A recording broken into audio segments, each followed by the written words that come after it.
Het jy al ooit gevoel jou lewe skiet kort?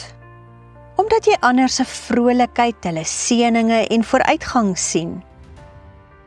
Nou, hoe leer die Bybel ons hieroor? Welkom! Dis tyd vir Waagmoed en Lewe. Ek is Marina Meiburg. Verkry waagmoed deur inspirasie, geloof en wysheid uit God se woord vir jou lewe. Goeiedag kosbare vriende en welkom by Waagmoed en Lewe. Skuif so 'n bietjie nader want vandag wil ek met jou oor iets gesels wat maklik en ongesiens in ons lewe inkruip, as ons nie daarvoor versigtig is nie. Want ons word daagliks met ander mense se lewens gekonfronteer. Ek praat met jou oor die vloek van vergelyking.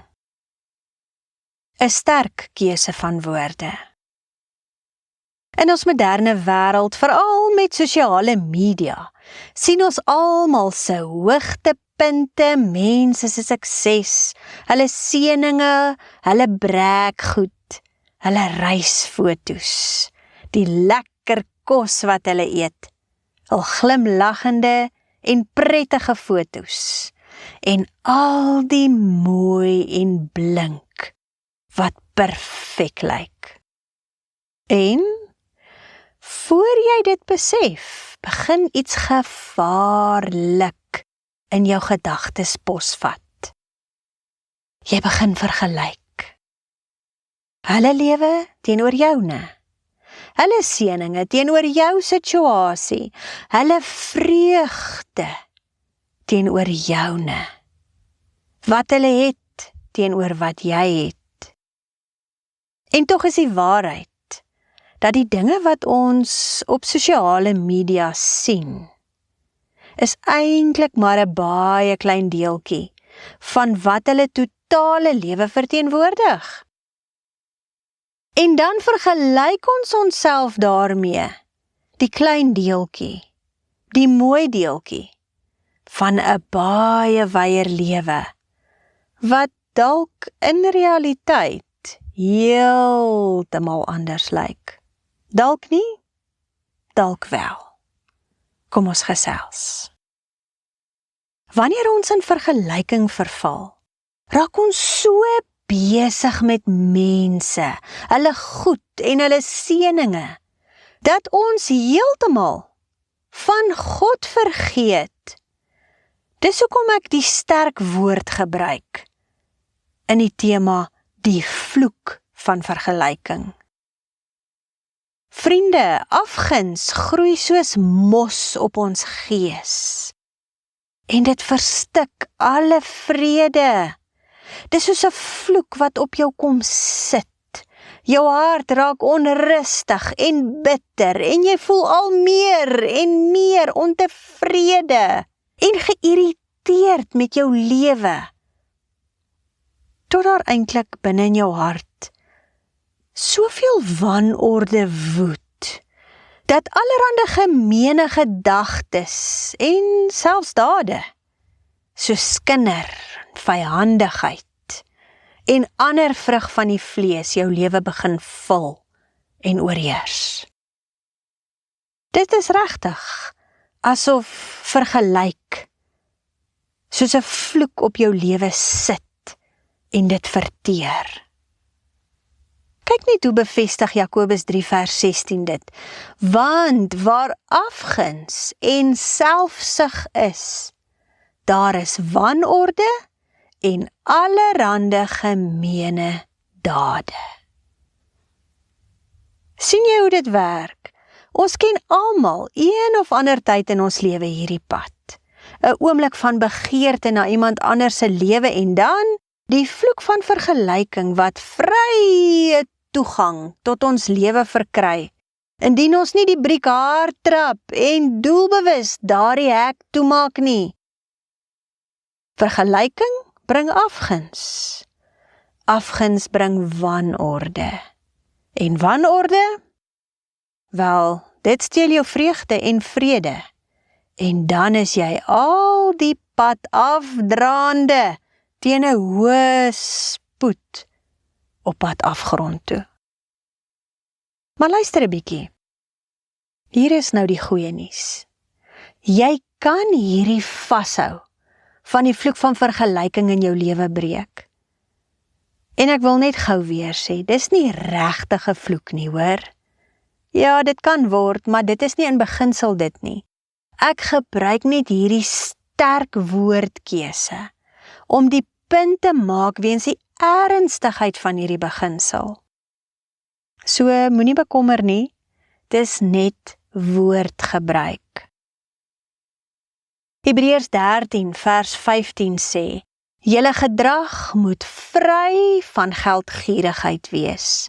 Wees tevrede met wat julle het, want hy het gesê, hy met 'n hoofletter, ek sal jou nooit begewe en jou nooit verlaat nie. Vriende, sien jy dit?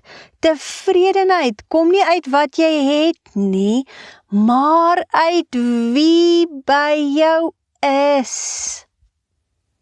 Wanneer jy besef dat God self by jou is, dat hy jou nie verlaat nie, verander jou perspektief. Dan begin jy ophou kyk na wat jy nie het nie en jy begin waardeer wat jy wel het. En in dankbaarheid staan jy voor God jou voorsiener. Nie in wat jy het nie, maar in jou dankbaarheid teenoor hom. Jy sien raak dat God persoonlik werk in jou lewe, nie deur jou te meet teen iemand anders se standaarde nie, maar deur jou uniek te seën, soos wat hy bepaal. Hy het 'n unieke pad, 'n unieke tydsberekening en 'n unieke roeping vir jou lewe. En dit hou absoluut niks verband met iemand anders se lewe nie. Vergelyking sê, ek kort iets. Geloof sê, God is genoeg. Vergelyking bring jaloesie en afguns, maar tevredenheid bring vrede en vryheid. So nou vra jy dalk, hoe breek ons hierdie siklus? Eenvoudig. En met oefening. 3 goed wat jy kies. En 'n vertroue. Die eerste kies. Kies om jou oë terug na God te draai. Die tweede kies. Kies om dankbaar te wees vir selfs die klein dinge. Die derde kies. Kies om ander te seën in plaas van om jou lewe teen hulle sin te meet. Seën hulle met wat hulle het. Seën hulle vreugde, seën hulle geluk, hulle blydskap, hulle vooruitgang, seën hulle, want dit het eintlik met jou niks te doen nie. En dan die vertrou een. Vertrou dat God op die regte tyd, op sy manier, voorsien wat jy nodig het. So, liewe luisteraar, jy is nie agter nie. Jy is nie minder nie. God het jou nie vergeet nie. Inteendeel, hy werk selfs wanneer jy dit nie sien nie. Onthou, jy is gewoond aan jou lewe, maar ander sien raak hoe hy jou seën, jou paaie gelyk maak, jou guns gee en nog al die ander dinge wat ons so maklik oorsien.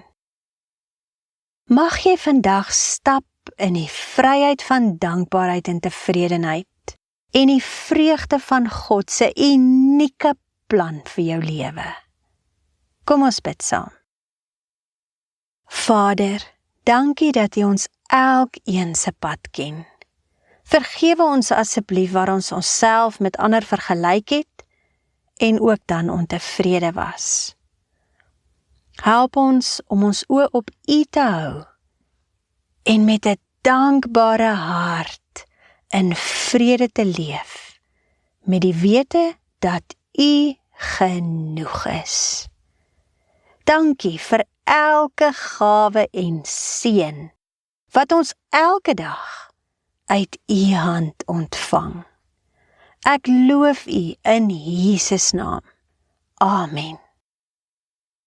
Vriende, ons kuier weer op 'n volgende geleentheid verder, as die Here se wil daarby is. Tot dan, seën, vrede, waagmoed en lewe vir jou.